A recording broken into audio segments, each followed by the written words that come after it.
Welcome to Blizzard Fire. We hope this video helps fire up your solution. Open the Rockstar Games Launcher and sign in with your Rockstar Social Club account.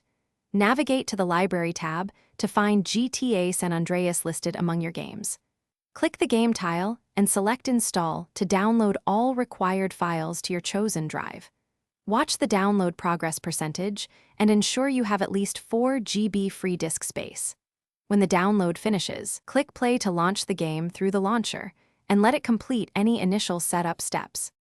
If GTA San Andreas fails to start, use the launcher Verify Files option to repair corrupted files.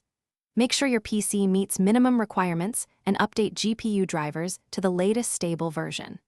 Temporarily disable antivirus or firewall only if verification shows blocked files, then re-enable protection afterwards.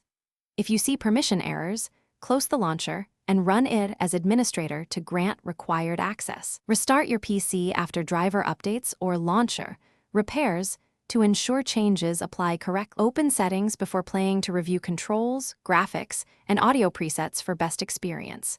Use the default keyboard layout or connect a controller to play more comfortably and map buttons as needed.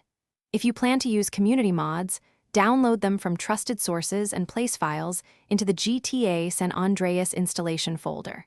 Backup original files first and avoid online play with mods to prevent account issues. Finally, tweak resolution and texture detail to balance frame rate against visual quality for smoother gameplay.